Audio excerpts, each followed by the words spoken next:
Class 11 के chemistry subject में आज का हमारा टॉपिक है एवोगैड्रो की परिकल्पना या एवोगैड्रोस हाइपोथेसिस।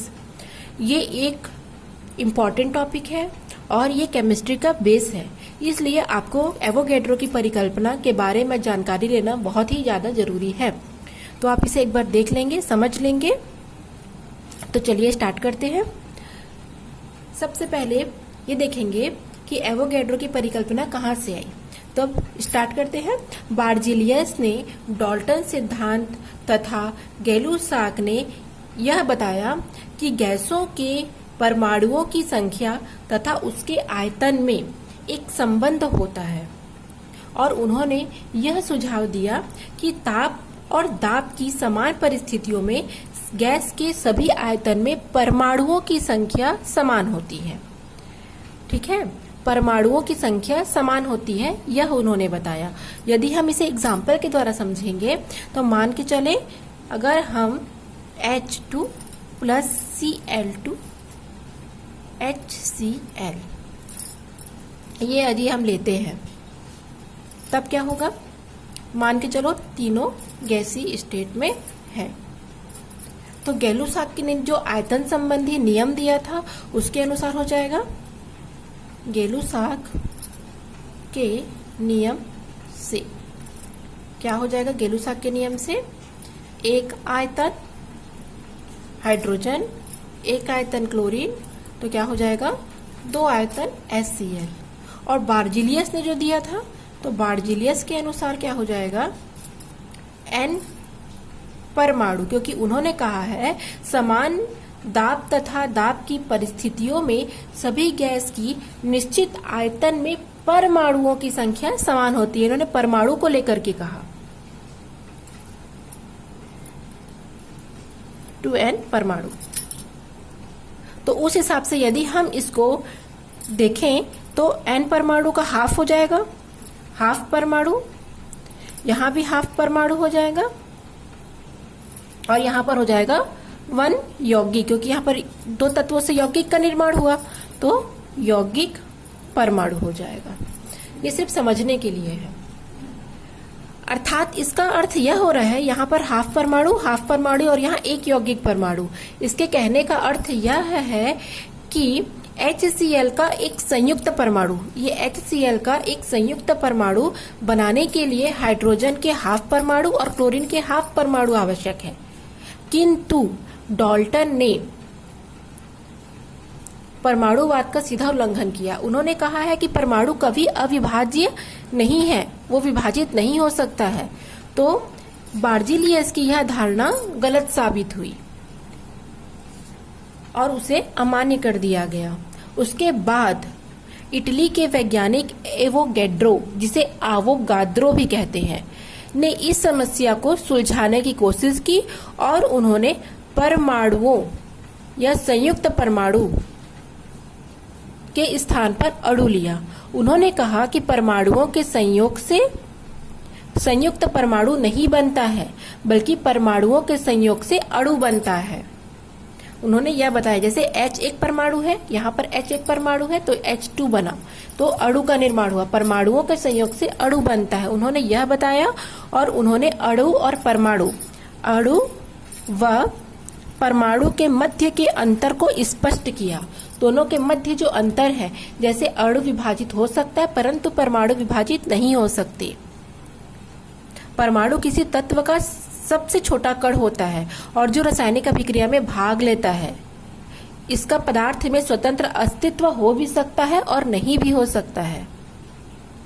किंतु अणु क्या होता है, यह तत्व का या यौगिक का छोटे से छोटा कण होता है जिसका स्वतंत्र अस्तित्व होता है और वह अणु कहलाता है। इस प्रकार गैसों में स्वतंत्र अस्तित्व वाला कण अणु होता है, परमाणु नहीं होता है। अतः इसी आधार पर एवोगैड्रो ने एक नियम का प्रतिपादन किया जिसे एवोगैड्रो का नियम कहा जाता है। और उनके नियम के आधार पर क्या कहा गया, उन्होंने कहा कि ताप व दाब की समान परिस्थितियों में गैसों के समान आयतन में अणुओं की संख्या भी समान होती है। उन्होंने अणु लिया और बार्जिलियस ने क्या लिया था? परमाणु, इसलिए वो फेल हुआ। यहाँ पर कहा जा रहा है ताप व दाब की समान परिस्थितियों में गैस के समान आयतन में अणुओं की संख्या समान होती है। और इस जो अणु की संख्या है इसे ही हम एवोगैड्रो, क्योंकि इस नियम को एवोगैड्रो ने दिया था इसीलिए इसे एवोगैड्रो संख्या n कहते हैं, और जिसका मान 6.022 इंटू 10⁻23 होता है। इसका अर्थ क्या है कि मानक ताप और दाब अर्थात STP standard temperature and pressure या नॉर्मल टेम्परेचर एंड प्रेशर सामान्य ताप और दाब पर 6.022 इंटू 10⁻23 अणुओं की संख्या वाले किसी भी गैस का समान आयतन होना चाहिए। ठीक है, अब मैं आप लोग को इसको फिर से एग्जांपल से समझाती हूँ ताकि आप लोग को ये अच्छे से क्लियर हो जाए, क्योंकि ये टॉपिक आप फर्स्ट टाइम पढ़ रहे हैं 11th में आकर। मान के चलो हम 3 गैस लेते हैं, H2 गैस, O2 गैस और N2 गैस। सबका परमाणु क्रमांक, परमाणु द्रव्यमान सब कुछ डिफरेंट है, किसी का इक्वल नहीं है। किंतु इस नियम के अनुसार यह कहा जा रहा है यदि हम क्या लें, समान ताप तथा दाब। ताप कितना लेंगे? 0 डिग्री, और ये क्या लेंगे? 1 एटमॉस्फेयर। ये यदि लिया जाए तो मान के चलो तीनों का आयतन समान है, 10 ml है। समान ताप तथा दाब लेने पर तीनों का यदि आयतन समान है तो उनमें अणुओं की संख्या भी समान होगी। मान के चलो 10 ml है तो H2 के 30 अणु हैं, तो O2 के भी 30 अणु होंगे और N2 के भी 30 अणु होंगे। अर्थात समान ताप और दाब की परिस्थितियों में जो गैस के अणु हैं उनकी संख्या भी समान होती है। ठीक है, अब देखते हैं यह जो आयतन होता है वो प्रयोगों पर मानक ताप और दाब अर्थात 0 डिग्री सेंटीग्रेड ताप और 1 वायुमंडलीय दाब पर कितना होता है, इसकी वैल्यू 22.4 लीटर प्राप्त किया गया है। यह हमको STP पर प्राप्त होता है। इस प्रकार प्रत्येक गैस का 1 ग्राम मोल मानक ताप तथा दाब पर अर्थात STP पर 22.4 लीटर आयतन ग्रहण करता है। और ये जो 22.4 लीटर आयतन जो ग्रहण कर रहा है उसे हम ग्राम अणु आयतन या गैस का मोलर आयतन कहते हैं। तो ये हो गया आप लोग का एवोगैड्रो की परिकल्पना। और एवोगैड्रो स्थिरांक किसे कहेंगे? 6.022 इंटू 10⁻23 एवोगैड्रो या आवोगाद्रो स्थिरांक, जिसे हम n से प्रदर्शित करेंगे 6.022 इंटू 10⁻23। ये वैल्यू यदि आप लोगों ने याद नहीं किया तो आप लोग के लिए बहुत ज्यादा प्रॉब्लम होगी इसे याद करने की। ठीक है, अब हम इसके अनुप्रयोग के बारे में पढ़ेंगे। तो चलिए अब हम एवोगैड्रो की परिकल्पना के अनुप्रयोग देख लेते हैं। एवोगैड्रो परिकल्पना के अनुप्रयोग। सबसे पहला अनुप्रयोग है गैसों की परमाणुकता ज्ञात करने में। किसी भी गैस की परमाणुकता से तात्पर्य होता है उसके एक अणु में उपस्थित परमाणुओं की संख्या से होती है। ठीक है, उसके एक अणु में कितने परमाणु हैं उसे ही हम कहेंगे गैस की परमाणुकता ज्ञात करने के लिए। तो इसे हम एग्जाम्पल के थ्रू समझेंगे। यहाँ पर देख लेते हैं H2 प्लस Cl2 2HCl, ये भी गैस स्टेट में है तीनों।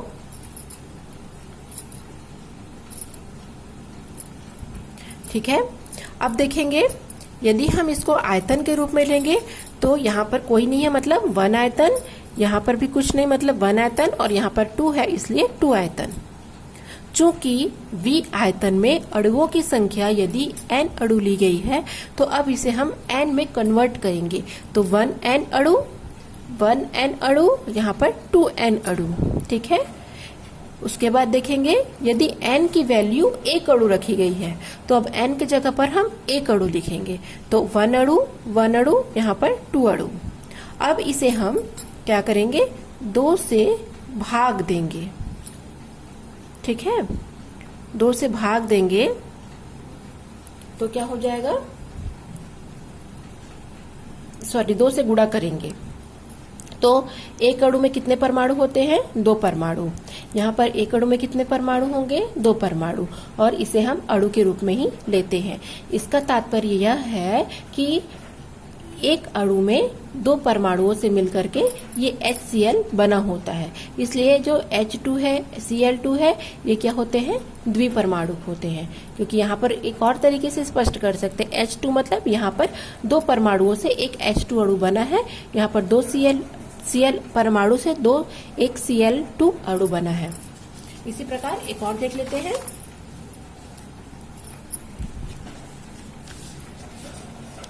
किसी गैस का अणु सूत्र ज्ञात करने में, यह भी एवोगैड्रो के नियम का पालन करता है। इसे भी एग्जाम्पल के थ्रू समझते हैं। मान लेते हैं हाइड्रोजन प्लस ऑक्सीजन, तो क्या बनेगा? जल वाष्प। क्यों? क्योंकि ये गैसीय स्टेट में है। तो इसको हम सूत्र रूप में लिखेंगे, तो हो जाएगा आपका H2 plus O2 2H2O। Balanced है, देख लीजिए। यहाँ पर फिर से यदि इसे हमको वॉल्यूम के रूप में लेंगे तो 2 आयतन, यहाँ पर 1 और यहाँ पर 2।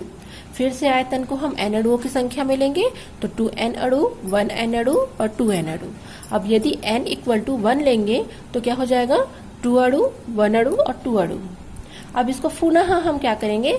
2 से विभाजित करेंगे तो 1 आ जाएगा, 1 का हाफ हो जाएगा और यहाँ पर 1 अणु आ जाएगा।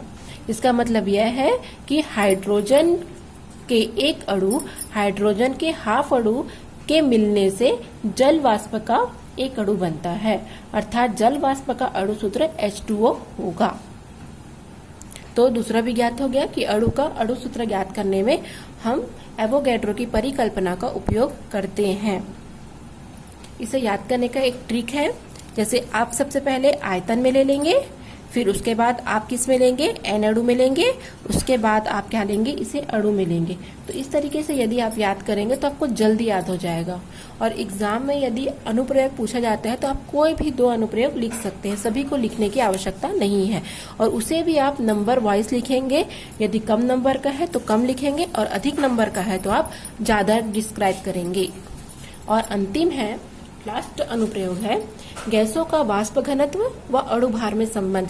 एग्जाम में क्वेश्चन पूछे जाते हैं, वेरी इंपॉर्टेंट क्वेश्चन है ये, कि गैसों का वाष्प घनत्व और अणु भार में संबंध बताइए, अथवा अणु भार बराबर 2 गुणित वाष्प घनत्व सिद्ध करना है। तो यदि ये 2 नंबर के क्वेश्चन में आएगा तो आपको केवल डेफिनेशन और सूत्र लिखना है। जैसे हाइड्रोजन परमाणु के द्रव्यमान को एक इकाई मानते हुए किसी गैस के एक अणु का द्रव्यमान को ही हम उस गैस का अणु भार कहते हैं, अर्थात अणु भार बराबर 2 गुणित वाष्प घनत्व। 2 नंबर के क्वेश्चन में इतना ही लिखना है और वाष्प घनत्व का सूत्र देंगे कि वाष्प घनत्व बराबर गैस की निश्चित आयतन का भार बट्टे हाइड्रोजन के समान आयतन का भार। लेकिन यदि इसे ज्यादा नंबरों में पूछा जा रहा है तो आपको पूरा डिस्क्राइब करना पड़ेगा। निश्चित आयतन में अणुओं की संख्या हम N लेते हैं, N अणु, तो वाष्प घनत्व हो जाएगा। अब यहाँ पर हम N अणु लेंगे तो गैस के N अणुओं का भार, यहाँ पर निश्चित आयतन के भार की जगह लेंगे N अणुओं का भार बट्टे हाइड्रोजन के N अणुओं का भार।